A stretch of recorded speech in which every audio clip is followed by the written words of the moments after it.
ಎಲ್ರಿಗೂ ನಮಸ್ಕಾರ ಸ್ನೇಹಿತರೆ. ಪ್ರೀತಿಯಲ್ಲಿ ಮೋಸ, ಸ್ನೇಹದಲ್ಲಿ ದ್ರೋಹ, ಮದುವೆಯ ನಂತರ ವಿಚಿತ್ರ ಸಂಕಟ, ಇದೇನಾ ತುಲಾರಾಶಿಯವರ ಜೀವನ? ಯಾರ ಮುಂದೆಯೂ ಹೇಳಿಕೊಳ್ಳಲಾಗದ ನೋವು ತುಲಾರಾಶಿಯವರಿಗೆ ಯಾಕೆ? ಆತ್ಮೀಯ ತುಲಾರಾಶಿಯವರೇ, ನೀವು ಸಾಕ್ಷಾತ್ ಧರ್ಮ ಮತ್ತು ನ್ಯಾಯದ ಪ್ರತೀಕ. ಜಗತ್ತಿನ ಯಾವುದೇ ಸಮಸ್ಯೆ ಇರಲಿ, ಅದನ್ನ ತೂಗಿ ಅಳೆದು ಸರಿಯಾದ ತೀರ್ಪು ಕೊಡುವಂತಹ ಅದ್ಭುತ ಶಕ್ತಿ ನಿಮಗಿದೆ. ನಿಮ್ಮ ನಗುವಿನಲ್ಲಿ ಒಂದು ಆಕರ್ಷಣೆ ಇದೆ, ನಿಮ್ಮ ಮಾತಿನಲ್ಲಿ ಒಂದು ಸೌಜನ್ಯವಿದೆ. ಜಗಳ ಆಡುವವರನ್ನ ಒಂದು ಮಾಡುವ, ದ್ವೇಷಿಸುವವರನ್ನ ಪ್ರೀತಿಸುವಂತೆ ಮಾಡುವ ಮಾಂತ್ರಿಕ ಶಕ್ತಿ ಇರೋದು ಕೇವಲ ತುಲಾರಾಶಿಯವರಿಗೆ ಮಾತ್ರ. ಆದ್ರೆ ಆತ್ಮೀಯ ತುಲಾರಾಶಿಯವರೇ, ನಿಮ್ಮನ್ನ ನೀವೇ ಕೇಳಿಕೊಳ್ಳಿ. ಇಡೀ ಜಗತ್ತಿನ ಸಮಸ್ಯೆಯನ್ನ ಬಗೆಹರಿಸುವಂತಹ ನೀವು ನಿಮ್ಮ ಸ್ವಂತ ಬದುಕಿನ ಸಮಸ್ಯೆಗಳನ್ನ ಯಾಕೆ ಬಗೆಹರಿಸಿಕೊಳ್ಳಲು ಆಗ್ತಿಲ್ಲ? ಶುಕ್ರ ದೆಸೆಯ ಆಶೀರ್ವಾದ ಪಡೆದ ನೀವು ಐಷಾರಾಮಿ ಜೀವನವನ್ನ ನಡೆಸಬೇಕಾದವರು, ಆದರೆ ಇಂದು ಯಾಕೆ ಮನಃಶಾಂತಿ ಇಲ್ಲದೆ, ನಿದ್ದೆ ಇಲ್ಲದೆ ಒದ್ದಾಡ್ತಿದ್ದೀರಿ? ಎಲ್ಲರಿಗೂ ಒಳ್ಳೆಯದನ್ನೇ ಬಯಸುವ ನಿಮಗೆ ಬದುಕಿನಲ್ಲಿ ಪದೇ ಪದೇ ಮೋಸವೇ ಯಾಕೆ ಉಡುಗೊರೆಯಾಗಿ ಸಿಗ್ತಿದೆ? ತುಲಾರಾಶಿಯವರೇ, ಇವತ್ತು ನೀವು ಒಂದು ಕಹಿ ಸತ್ಯವನ್ನ ಜೀರ್ಣಿಸಿಕೊಳ್ಳಲೇಬೇಕು. ನಿಮ್ಮ ಜೀವನದಲ್ಲಿ ಈಗ ಆಗುತ್ತಿರುವಂತಹ ಅವಮಾನಗಳಿಗೆ, ಸೋಲುಗಳಿಗೆ ಅಥವಾ ಆರ್ಥಿಕ ಕಷ್ಟಗಳಿಗೆ ಬೇರೆ ಯಾರೂ ಕಾರಣರಲ್ಲ, ಸಾಕ್ಷಾತ್ ನೀವೇ ಕಾರಣ. ಹೌದು, ನಿಮ್ಮ ಉದ್ಧಾರವನ್ನ ತಡಿತಾ ಇರೋದು ನಿಮ್ಮ ಶತ್ರುಗಳಲ್ಲ, ಬದಲಾಗಿ ನಿಮ್ಮ ಸ್ವಭಾವವೇ ಬೆರೆತು ಹೋಗಿರುವಂತಹ ಒಂದು ಮಾರಕವಾದ ದೌರ್ಬಲ್ಯ.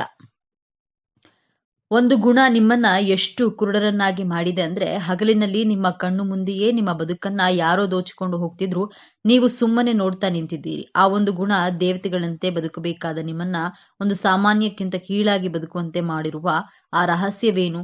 ಮತ್ತು ನೀವು ಸುಖನಂತೆ ಬದುಕಬೇಕಾದ್ರೆ ಮಾಡಬೇಕಾದ ಬದಲಾವಣೆ ಏನು? ಈ ವಿಡಿಯೋದಲ್ಲಿ ಎಳೆ ಎಳೆಯಾಗಿ ಬಿಚ್ಚಿಡಲಿದ್ದೇವೆ. ಇದನ್ನ ಅರ್ಧಕ್ಕೆ ನಿಲ್ಲಿಸಬೇಡಿ, ಯಾಕಂದ್ರೆ ಇದು ನಿಮ್ಮ ಮುರಿದು ಹೋದ ಮನಸ್ಸಿಗೆ ಸಂಜೀವಿನಿ ಆಗಬಲ್ಲದು. ಆ ಕರಾಳ ದೌರ್ಬಲ್ಯದ ಬಗ್ಗೆ ತಿಳಿಯುವ ಮೊದಲು ಜಗತ್ತು ನಿಮ್ಮನ್ನ ಯಾಕೆ ಇಷ್ಟಪಡುತ್ತೆ ಅನ್ನೋದು ನಿಮಗೆ ಗೊತ್ತಿರಬೇಕು. ಅದಕ್ಕೂ ಮುನ್ನ ನೀವಿನ್ನು ನಮ್ಮ ಚಾನಲ್ಗೆ ಸಬ್ಸ್ಕ್ರೈಬ್ ಆಗಿಲ್ಲ ಅಂದ್ರೆ ಈಗಲೇ ಸಬ್ಸ್ಕ್ರೈಬ್ ಆಗಿ, ಹಾಗೆ ವಿಡಿಯೋಗೆ ಲೈಕ್ ಮಾಡಿ, ವಿಡಿಯೋನ ಸ್ಕಿಪ್ ಮಾಡದೆ ಕೊನೆ ತನಕ ನೋಡಿ. ಎಲ್ಲರೂ ಭಕ್ತಿಯಿಂದ ಜೈ ಶುಕ್ರದೇವ ಅಂತ ಕಾಮೆಂಟ್ ಮಾಡಿ. ತುಲಾರಾಶಿಯವರೇ, ನಿಮ್ಮ ರಾಶಿಯ ಚಿಹ್ನೆ ತಕ್ಕಡಿ ಅಂದ್ರೆ ಬ್ಯಾಲೆನ್ಸ್. ಎಂತಹ ಒತ್ತಡದ ಪರಿಸ್ಥಿತಿಯಲ್ಲೂ ನೀವು ತಾಳ್ಮೆಯನ್ನ ಕಳೆದುಕೊಳ್ಳುವುದಿಲ್ಲ. ಮೊದಲನೇದಾಗಿ ನಿಮ್ಮ ರಾಜತಾಂತ್ರಿಕತೆ ಮತ್ತು ಸೌಜನ್ಯ. ಯಾರ ಮನಸ್ಸಿಗೂ ನೋವಾಗದಂತೆ ಮಾತನಾಡುವ ಕಲೆ ನಿಮ್ಮ ರಕ್ತಗತವಾಗಿ ಬಂದಿದೆ. ಎದುರಾಳಿ ಎಷ್ಟೇ ಕೋಪದಲ್ಲಿದ್ರೂ ನಿಮ್ಮ ಒಂದೆರಡು ಪ್ರೀತಿಯ ಮಾತುಗಳಿಂದ ಅವರನ್ನ ತಣ್ಣಗಾಗಿಸಬಲ್ಲ ಶಕ್ತಿ ನಿಮಗಿದೆ. ಎರಡನೆಯದಾಗಿ ನಿಮ್ಮ ಸೌಂದರ್ಯ, ಪ್ರಜ್ಞೆ ಮತ್ತು ಸ್ವಚ್ಛತೆ. ನೀವು ಇರೋ ಜಾಗ, ನೀವು ಧರಿಸುವಂತಹ ಬಟ್ಟೆ, ನೀವು ಆಡುವ ಮಾತು, ಎಲ್ಲದರಲ್ಲೂ ಒಂದು ಅಚ್ಚುಕಟ್ಟುತನ ಇರುತ್ತದೆ.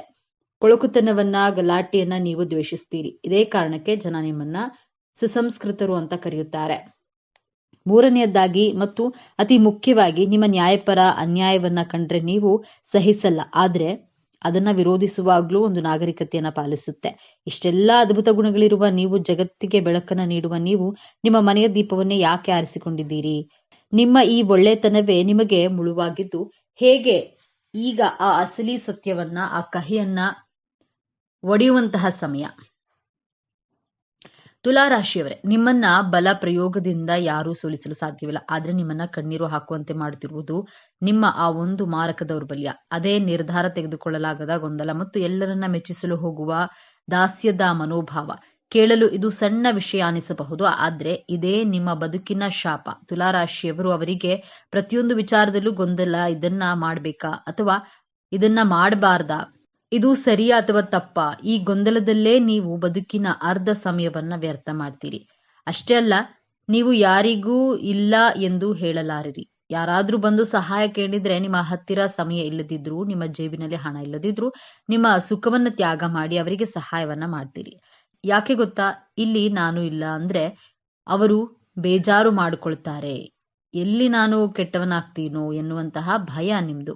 ಈ ಎಲ್ಲರಿಗೂ ಒಳ್ಳೆಯದಾಗಬೇಕು ಅನ್ನೋ ಹುಚ್ಚುತನ ಇದೆಯಲ್ಲ, ಇದೇ ನಿಮ್ಮನ್ನ ಸರ್ವನಾಶ ಮಾಡ್ತಾ ಇರೋದು.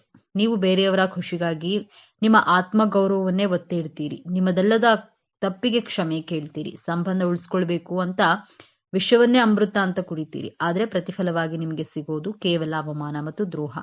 ಈ ಅತಿಯಾದ ಒಳ್ಳೆತನ ಮತ್ತು ಗೊಂದಲದ ಸ್ವಭಾವ ನಿಮ್ಮ ಜೀವನದ ಮೇಲೆ ಬೀರುತ್ತಿರುವಂತಹ 3 ಭಯಂಕರ ಪರಿಣಾಮಗಳನ್ನ ಒಮ್ಮೆ ಗಮನಿಸಿ. ಮೊದಲನೆಯದಾಗಿ, ಪರಾವಲಂಬಿಗಳ ಸ್ವರ್ಗವಾಗುವಿಕೆ. ತುಲಾರಾಶಿಯವರು ಎಲ್ಲಿಯವರೆಗೆ ಬೇರೆಯವರಿಗೆ ಉಪಯೋಗವಾಗ್ತಾರೆ ಅಲ್ಲಿಯವರೆಗೆ ಮಾತ್ರ ಜನ ಇವರನ್ನ ಪ್ರೀತಿಸ್ತಾರೆ. ನೀವು ನೋ ಹೇಳೋದಿಲ್ಲ ಅಂತ ಗೊತ್ತಿರೋ ಜನ ನಿಮ್ಮನ್ನ ಒಂದು ಟಿಶ್ಯೂ ಪೇಪರ್ ತರ ಬಳಸ್ಕೊಳ್ತಾರೆ. ನಿಮ್ಮ ಹಣ, ನಿಮ್ಮ ಸಮಯ, ನಿಮ್ಮ ಬುದ್ಧಿವಂತಿಕೆಯನ್ನು ಬಳಸ್ಕೊಂಡು ಕೊನೆಗೆ ನೀವು ಕಷ್ಟದಲ್ಲಿದ್ದಾಗ ನಿಮಗೆ ಬುದ್ಧಿ ಇಲ್ವಾ, ಯಾಕೆ ಮಾಡಿದೆ ಅಂತ ನಿಮ್ಮನ್ನೇ ದ್ವೇಷಿಸ್ತಾ ಹೋಗ್ತಾರೆ. ಆದ್ರೆ ನೀವು ಪಾಠ ಕಲಿಯೋದಿಲ್ಲ ಮತ್ತೆ ಅಂತವರನ್ನೇ ನಂಬ್ತೀರಿ. ಎರಡನೆಯದಾಗಿ ಅವಕಾಶಗಳ ಬಗ್ಗೆ ನಿರ್ಧಾರವನ್ನ ತೆಗೆದುಕೊಳ್ಳಲು ನೀವು ಮಾಡುವಂತಹ ತಡ. ಅಂದ್ರೆ ಇದೆಲ್ಲ ಆದ್ದರಿಂದ ಎಷ್ಟೋ ಅದೃಷ್ಟ ಲಕ್ಷ್ಮಿನ ನೀವು ಬಾಗಿಲಿನಿಂದಲೇ ವಾಪಸ್ ಕಳುಹಿಸುತ್ತೀರಿ. ಅತಿಯಾಗಿ ಯೋಚನೆ ಮಾಡುತ್ತಾ ಹೀಗಾದ್ರೆ ಹೇಗೆ ಅಂತ ಲೆಕ್ಕ ಹಾಕ್ತಾ ಕೂತಿರ್ತೀರಿ. ಅಷ್ಟರಲ್ಲಿ ಕಡಿಮೆ ಬುದ್ಧಿವಂತರು ಅವಕಾಶವನ್ನ ಬಾಚಿಕೊಂಡು ಮುಂದೆ ಹೋಗ್ತಾರೆ. ನಿಮ್ಮ ಬುದ್ಧಿವಂತಿಕೆ ಕೇವಲ ಪ್ಲಾನಿಂಗ್ ಮಾಡೋದ್ರಲ್ಲೇ ವ್ಯರ್ಥವಾಗ್ತಾ ಇದೆ ಹೊರತು ಆಕ್ಷನ್ ತೆಗೆದುಕೊಳ್ಳೋದ್ರಲ್ಲಿ ಅಲ್ಲ. ಮೂರನೇದಾಗಿ ಒಳ್ಳೆ ಮನಸ್ಸಿನ ನರಕ. ಹೊರಗೆ ಎಲ್ಲರ ಜೊತೆ ನಗುತ್ತಾ ಇರುವಂತಹ ನೀವು ಒಳಗೆ ಅಳ್ತಿರ್ತೀರಿ, ನನ್ನನ್ನ ಯಾರು ಅರ್ಥ ಮಾಡ್ಕೊಳ್ಳುತ್ತಿಲ್ಲ, ನಾನು ಎಲ್ಲರಿಗೂ ಇಷ್ಟೆಲ್ಲಾ ಮಾಡಿದ್ರು ನನಗೆ ಯಾಕೆ ಈ ಶಿಕ್ಷೆ ಅನ್ನೋ ಕೊರಗು ನಿಮ್ಮನ್ನ ದಿನೇ ದಿನೇ ಕೊಲ್ಲುತ್ತದೆ. ನಿಮ್ಮತನವನ್ನೇ ಕಳೆದುಕೊಂಡು ಬೇರೆಯವರಿಗಾಗಿ ಬದುಕುವ ಬೊಂಬೆಯಾಗಿರ್ತೀರಿ. ತುಲಾರಾಶಿಯವರೇ, ಸಾಕು ಮಾಡಿ ಈ ತ್ಯಾಗವನ್ನ. ನಿಮ್ಮ ಒಳ್ಳೆಯತನಕ್ಕೆ ಬೆಲೆ ಇಲ್ಲದ ಜಾಗದಲ್ಲಿ ನಿಮ್ಮತನವನ್ನ ತೋರಿಸುವಂತಹ ಸಮಯ ಬಂದಿದೆ. ನೀವು ಮತ್ತೆ ಎದ್ದು ನಿಲ್ಲಬೇಕು. ನಿಮ್ಮ ರಾಶ್ಯಾಧಿಪತಿ ಶುಕ್ರನಂತೆ ಮತ್ತೆ ಮಿನುಗಬೇಕು. ಅಂದ್ರೆ ಈ 3 ಕಠಿಣ ನಿರ್ಧಾರಗಳನ್ನ ಈಗಲೇ ತೆಗೆದುಕೊಳ್ಳಿ. ಮೊದಲನೆಯದಾಗಿ ನಿರ್ದಾಕ್ಷಿಣ್ಯವಾಗಿ ತಿರಸ್ಕರಿಸೋದನ್ನ ಕಲಿಯಿರಿ. ಯಾರು ನಿಮ್ಮ ಸಮಯವನ್ನ ಶಾಂತಿಯನ್ನ ಹಾಳು ಮಾಡ್ತಾರೋ ಅವರಿಗೆ ಮುಖಕ್ಕೆ ಹೊಡೆದಂತೆ ನನ್ನಿಂದ ಆಗಲ್ಲ ಎಂದು ಹೇಳೋದನ್ನ ಕಲಿಯಿರಿ. ನೀವು ಕೆಟ್ಟವರಾದ್ರೂ ಪರವಾಗಿಲ್ಲ, ನಿಮ್ಮ ನೆಮ್ಮದಿಗಿಂತ ದೊಡ್ಡದು ಯಾವುದೂ ಇಲ್ಲ. ನೆನಪಿಡಿ, ಜಗತ್ತನ್ನ ಮೆಚ್ಚಿಸಲು ನೀವು ಹುಟ್ಟಿಲ್ಲ. ನಿಮ್ಮ ಬೌಂಡರಿಯನ್ನ ನೀವೇ ಹಾಕಿಕೊಳ್ಳಿ, ಆಗ ಮಾತ್ರ ಜನ ನಿಮಗೆ ಬೆಲೆ ಕೊಡ್ತಾರೆ. ಎರಡನೆಯದಾಗಿ ತ್ವರಿತ ನಿರ್ಧಾರಗಳೇ ಯಶಸ್ಸಿನ ಮೆಟ್ಟಿಲು. ಇಂದಿನಿಂದ ಅತಿಯಾಗಿ ಯೋಚನೆ ಮಾಡೋದನ್ನ ನಿಲ್ಲಿಸಿ ಬಿಡಿ.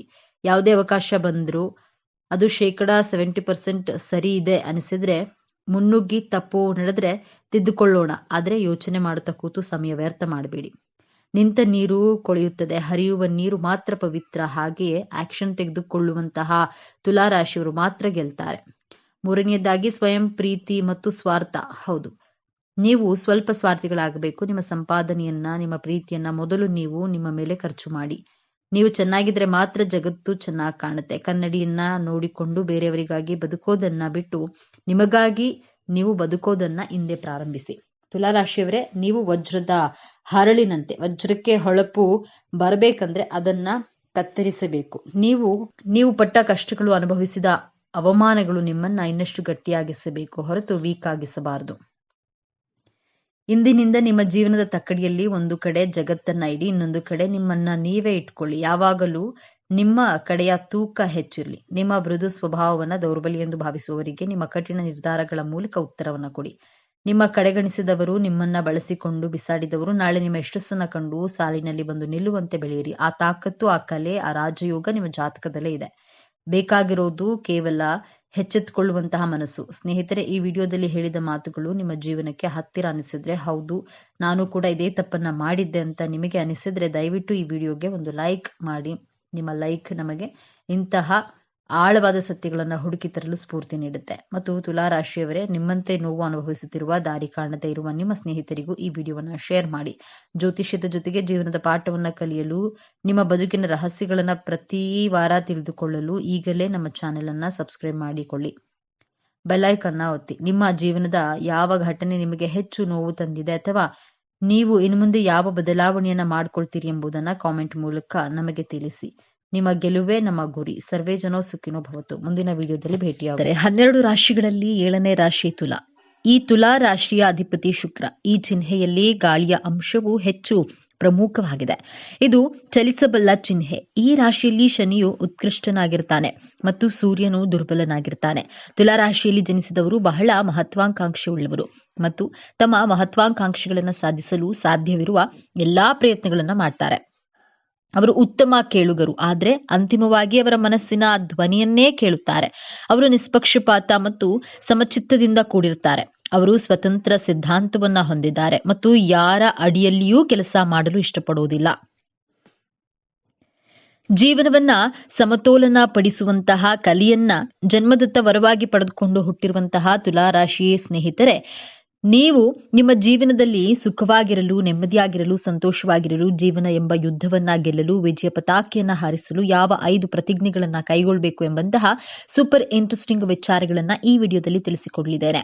ನೀವು ತುಲಾರಾಶಿಯವರಾಗಿದ್ರೆ ಅಥವಾ ನಿಮ್ಮ ಹತ್ತಿರದವರು ತುಲಾರಾಶಿಯವರಾಗಿದ್ರೆ ತಪ್ಪದೆ ಈ ವಿಡಿಯೋವನ್ನ ಪೂರ್ತಿಯಾಗಿ ನೋಡಿ.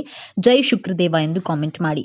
ಸದಾ ನಗುಮುಗದ, ಎಲ್ಲರನ್ನ ಪ್ರೀತಿಸುವ, ನ್ಯಾಯಕ್ಕಾಗಿ ಹೋರಾಡುವ, ಸಂಬಂಧಗಳೇ ಸರ್ವಸ್ವ ಎಂದು ನಂಬಿರುವಂತಹ ವ್ಯಕ್ತಿಗಳೇ ತುಲಾರಾಶಿಯವರು. ತುಲಾರಾಶಿಯವರು ಅನಿಯಮಿತ ಮನಸ್ಸನ್ನ ಹೊಂದಿದ್ದಾರೆ. ಒಂದೇ ಆಲೋಚನೆಗೆ ಅಂಟಿಕೊಳ್ಳುವುದಿಲ್ಲ. ಅವರು ವಿಮರ್ಶಾತ್ಮಕ ಸ್ವಭಾವವನ್ನ ಹೊಂದಿದ್ದಾರೆ. ತುಲಾರಾಶಿಯವರು ಇತರರ ಕೆಲಸಗಳನ್ನ ಮೆಚ್ಚೋದಿಲ್ಲ. ಅವರು ಮೇಲ್ನೋಟಕ್ಕೆ ಮತ್ತು ನಿರ್ಲಿಪ್ತವಾಗಿ ಮತ್ತು ಕೆಲವೊಮ್ಮೆ ನಿರ್ಣಯಿಸದ ಮತ್ತು ಸ್ವಯಂ ಭೋಗದಿಂದ ಕಾಣುತ್ತಾರೆ.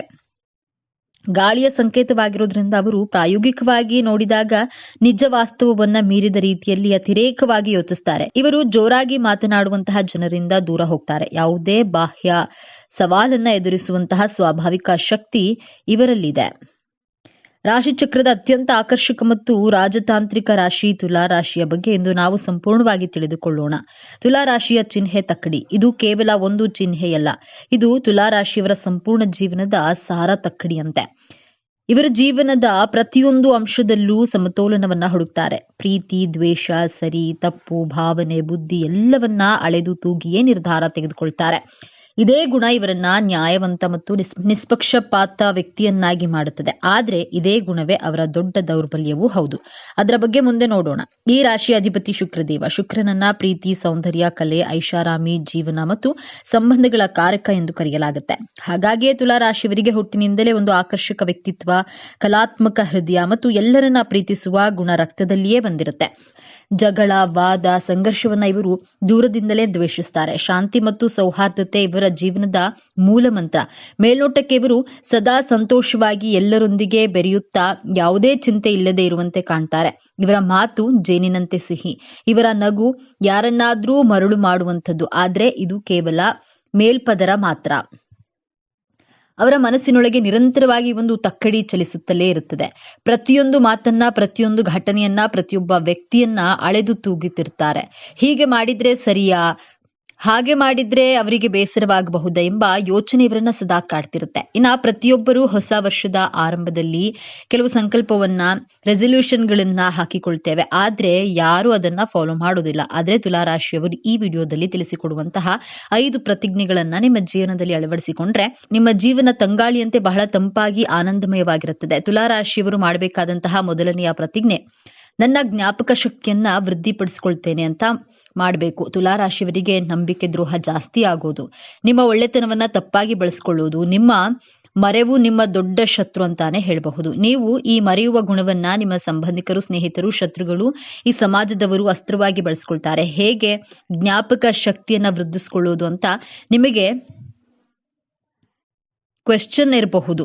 ನೀವು ನಿಮ್ಮ ಜೀವನದಲ್ಲಿ ಆದಂತಹ ಘಟನೆಗಳನ್ನ ಒಂದು ಪೆನ್ ಹಾಗೂ ಪೇಪರ್ ಅನ್ನ ತೆಗೆದುಕೊಂಡು ಬರಿತಾ ಹೋಗಿ. ನಾಳೆ ಆಫೀಸ್ನಲ್ಲಿ ಎಷ್ಟು ಗಂಟೆಗೆ ಮೀಟಿಂಗ್ ಇದೆ, ನಾಳಿದ್ದು ಶೆಡ್ಯೂಲ್ ಎಲ್ಲ ನೀಟಾಗಿ ಒಂದು ಪೆನ್ ಹಾಗೂ ಪೇಪರ್ ಅನ್ನ ತೆಗೆದುಕೊಂಡು ಬರಿತಾ ಹೋಗಿ. ಆ ಬುಕ್ಸ್ ನಿಮ್ಮ ಬಳಿಯೇ ಇಟ್ಕೊಳ್ಳಿ. ಅವಾಗ ನೀವು ಮರೆಯೋದಕ್ಕೆ ಸಾಧ್ಯನೇ ಇಲ್ಲ. ಜೀವನದ ಈವೆಂಟ್ಸ್ ಗಳನ್ನ, ಘಟನೆಗಳನ್ನ ಮೆಮೊರೀಸ್ ಮಾಡ್ತಾ ಹೋಗಬೇಕಾಗುತ್ತದೆ. ನೀವು ಯಾರಿಗಾದ್ರೂ ಹಣವನ್ನ ಕೊಟ್ರೆ ಅವರಿಗೆ ಎಷ್ಟು ಹಣ ಕೊಟ್ಟಿದ್ದೇನೆ, ಯಾವ ಡೇಟ್ ನಲ್ಲಿ ಕೊಟ್ಟಿದ್ದೇನೆ ಅಂತ ದಾಖಲೆ ಸಮೇತ ಬರೆದಿಟ್ಕೊಳ್ಬೇಕಾಗುತ್ತೆ. ಹೆಣ್ಣು ಮಕ್ಕಳಾದ್ರೆ ಅಡುಗೆ ಮಾಡುವಾಗ ಉಪ್ಪು ಹಾಕಿರೋದನ್ನ ಮರಿತೀರಾ, ಊಟಕ್ಕೆ ಕುಳಿತಾಗ ನೆನಪಾಗುತ್ತದೆ, ಅಯ್ಯೋ ಅಡಿಗೆಗೆ ಉಪ್ಪು ಹಾಕಿಲ್ವಲ್ಲ ಅಂತ. ಹಾಗೆಯೇ ಯಾವುದೇ ವಿಷಯದಲ್ಲಾದ್ರೂ ಸರಿ ಮೈ ಮರೆಯಬೇಡಿ. ತುಲಾರಾಶಿಯವರು ಬಹಳ ತನ್ಮಯರಾಗಿರ್ತೀರಾ. ಈ ತನ್ಮಯತೆಯಲ್ಲಿ ಮುಖ್ಯವಾದಂತಹ ಘಟನೆಗಳನ್ನ ನೆನ್ಪಿಟ್ಕೊಳ್ಳೋದನ್ನ ಮರಿತೀರಾ. ಈ ಮರೆವು ನಿಮ್ಮ ಅಭಿವೃದ್ಧಿಗೆ, ನಿಮ್ಮ ದುಃಖಕ್ಕೆ ಕಾರಣವಾಗಿರೋದ್ರಿಂದ ನಾನು ಮೈ ಮರೆಯದ್ದೇ ಬಹಳ ಎಚ್ಚರಿಕೆಯಿಂದ ನನ್ನ ಜ್ಞಾಪಕ ಶಕ್ತಿಯನ್ನ ವೃದ್ಧಿಸಿಕೊಳ್ತೇನೆ ಎಂಬಂತಹ ದೃಢವಾದ ಪ್ರತಿಜ್ಞೆಯನ್ನ ಮಾಡಿ. ಎರಡನೆಯ ಶಪಥ, ಎಲ್ಲರನ್ನ ಬ್ಲೈಂಡ್ ಆಗಿ ಕಣ್ಮುಚ್ಕೊಂಡು ನಂಬೋದಿಲ್ಲ. ಎಲ್ಲರನ್ನ ರಿಸರ್ಚ್ ಮಾಡಿ ಆನಂತರನೇ ನಂಬ್ತೇನೆ. ಅವರು ಒಳ್ಳೆಯವರ ಕೆಟ್ಟವರ ಎಂದು ಟೈಮ್ ತೆಗೆದುಕೊಳ್ಳಿ. ಯಾರನ್ನೂ ಕುರುಡರಾಗಿ ನಂಬಬೇಡಿ. ನಂಬಿದ್ರೆ ನಿಮ್ಮ ಬೆನ್ನಿಗೆ ಚೂರಿ ಹಾಕುವವರೇ ಹೆಚ್ಚಾಗಿರ್ತಾರೆ. ನಿಮ್ಮ ಭಾವನೆಗಳ ಜೊತೆ ಆಟವಾಡ್ತಾರೆ. ನಿಮ್ಮ ಹಣವನ್ನ ಲೂಟಿ ಮಾಡ್ತಾರೆ. ನಿಮ್ಮ ಹತ್ತಿರ ಸಾಲ ತೆಗೆದುಕೊಳ್ಳುವಾಗ ನಿಮ್ಮನ್ನ ಹೊಗಳಿ ಅವರ ಕೆಲಸ ಮುಗಿದ ನಂತರ ನಿಮ್ಮ ಮೇಲೆ ಪ್ರತೀಕಾರವನ್ನ ತೆಗೆದುಕೊಳ್ಳುವಂತಹ ಪ್ರಯತ್ನವನ್ನ ಮಾಡ್ತಾರೆ. ಕೆಟ್ಟ ಜನರ ಬೆಣ್ಣೆಯಂತಹ ಮಾತಿಗೆ ಮರುಳಾಗದೆ ಪ್ರಾಕ್ಟಿಕಲ್ ಆಗಿ ಯೋಚನೆಯನ್ನ ಮಾಡಿ ನಿರ್ಧಾರ ತೆಗೆದುಕೊಳ್ತೇನೆ ಎಂಬಂತಹ ದೃಢವಾದ ಸಂಕಲ್ಪವನ್ನ ಮಾಡಿ.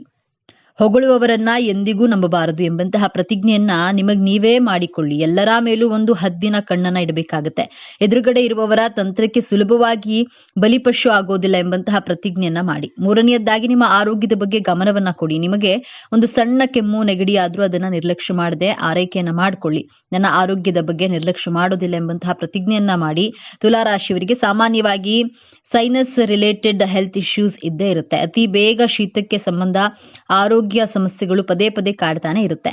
ನಿಮಗೆ ಆದ್ದರಿಂದ ಆರೋಗ್ಯಕರ ಆಹಾರವನ್ನ ಸೇವಿಸಬೇಕು, ಯೋಗ ಮಾಡಬೇಕು, ಧ್ಯಾನ ಪ್ರಾಣಾಯಾಮ ಮಾಡೋದ್ರಿಂದ ನಿಮ್ಮ ಆರೋಗ್ಯವನ್ನ ಸುಸ್ಥಿತಿಯಲ್ಲಿ ಇಟ್ಕೊಳ್ಳಬಹುದು.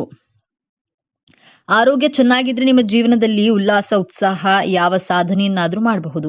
ನಾಲ್ಕನೆಯದ್ದಾಗಿ ಹಣ ಉಳಿತಾಯ ಮಾಡುವಂತಹ ಪ್ರತಿಜ್ಞೆಯನ್ನ ಮಾಡಿ. ಸಮಯವನ್ನ ಹಣವನ್ನ ವಿನಾಕಾರಣ ವ್ಯರ್ಥ ಮಾಡೋದಿಲ್ಲ, ಬೇರೆಯವರಿಗಾಗಿ ದುಂದುವೆಚ್ಚ ಮಾಡೋದಿಲ್ಲ ಎಂಬಂತಹ ಪ್ರತಿಜ್ಞೆಯನ್ನ ಮಾಡಿ. ಹಣವಿದ್ರೆ ತುಲಾ ರಾಶಿಯವರಿಗೆ ಹಬ್ಬದ ವಾತಾವರಣನೇ. ಹಣವನ್ನ ಹೆಚ್ಚಾಗಿ ಪ್ರೀತಿಸುವವರು ನೀವೇ.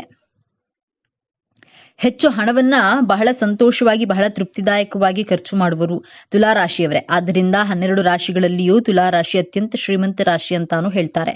ಆದ್ರೆ ನಿಮ್ಮ ದುಂದು ವೆಚ್ಚದಿಂದ ನಿಮ್ಮ ಕೈಯನ್ನ ಬರಿದಾಗಿಸ್ಕೊಳ್ತೀರಾ. ಒಂದು ಪರಿಸ್ಥಿತಿ ಬಂದಾಗ ನಿಮ್ಮ ಬಳಿ ಹಣವಿಲ್ಲ, ಪರದಾಟ ಮಾಡಬೇಕಾದಂತಹ ಸ್ಥಿತಿ ಎದುರಾಗುತ್ತೆ. ಆದ್ರಿಂದ ಸಮಯವನ್ನ ಹಣವನ್ನ ಸರಿಯಾಗಿ ಸದುಪಯೋಗ ಮಾಡಿಕೊಳ್ಳುತ್ತೇನೆ ಎಂಬಂತಹ ನಿರ್ಧಾರವನ್ನ ಸಂಕಲ್ಪವನ್ನ ಇವತ್ತೇ ಮಾಡಿ. ಅವಶ್ಯಕತೆಗೆ ಮೀರಿ ಖರ್ಚು ಮಾಡಬಾರ್ದೆಂಬ ಪ್ರತಿಜ್ಞೆಯನ್ನ ನಿಮಗ್ ನೀವೇ ಮಾಡಿಕೊಂಡು ಪಾಲಿಸಿ ನೋಡಿ. 5ನೆಯ ಪ್ರತಿಜ್ಞೆ, ತುಲಾ ರಾಶಿಯವರು ಎದುರುಗಡೆ ಇರುವವರಿಗೆ ಬಹಳ ಬೇಗ ಆಕರ್ಷಿತರಾಗುವಂತಹ ಅವರ ಪ್ರೀತಿಯಲ್ಲಿ ಅತಿ ಸುಲಭವಾಗಿ ಬೀಳ್ತೀರಾ. ನಿಮ್ಮ ಈ ಗುಣವನ್ನ ನಿಮ್ಮ ಎದುರುಗಡೆಯವರು ದುರುಪಯೋಗ ಪಡಿಸಿಕೊಂಡು ನಿಮ್ಮಿಂದ ದೂರವಾಗ್ತಾರೆ. ಇಂತಹ ಪರಿಸ್ಥಿತಿಯಲ್ಲಿ ನೀವು ಮಾನಸಿಕವಾಗಿ ಹೋಗ್ತೀರಾ. ನಿಮ್ಮ ಪ್ರೀತಿ, ಕರುಣೆ, ಸಹಾನುಭೂತಿ ಈ ಗುಣಗಳಿಂದ ನೀವೇ ಕಷ್ಟದ ಪರಿಸ್ಥಿತಿಯಲ್ಲಿ ಸಿಕ್ಕಿ ಹಾಕಿಕೊಳ್ತೀರಾ. ನಂತರ ಈ ಜಗತ್ತನ್ನ ದೂಷಿಸ್ತೀರಾ.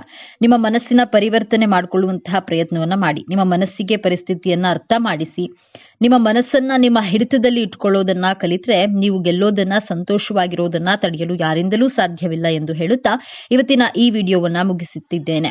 ಈ ವಿಚಾರಗಳು ನಿಮಗೆ ಇಷ್ಟ ಆಗಿದೆ ಅಂತ ಭಾವಿಸ್ತಾ ಇದ್ದೇನೆ. ಇಷ್ಟ ಆಗಿದ್ರೆ ನಮ್ಮ ಚಾನೆಲ್ ಅನ್ನ ತಪ್ಪದೇ ಸಬ್ಸ್ಕ್ರೈಬ್ ಮಾಡ್ಕೊಳ್ಳಿ. ವಿಡಿಯೋಗೆ ಒಂದು ಲೈಕ್ ಕೊಡುವುದನ್ನ ಮರಿಬೇಡಿ. ಈ ವಿಡಿಯೋವನ್ನ ನಿಮ್ಮ ಫ್ರೆಂಡ್ಸ್ ಅಂಡ್ ಫ್ಯಾಮಿಲಿ ಗ್ರೂಪ್ಸ್ ನಲ್ಲಿ ಹೆಚ್ಚು ಶೇರ್ ಮಾಡಿ. ನಿಮ್ಮ ಅಭಿಪ್ರಾಯಗಳನ್ನ ತಪ್ಪದೇ ಕಾಮೆಂಟ್ ಮಾಡಿ. ಧನ್ಯವಾದ.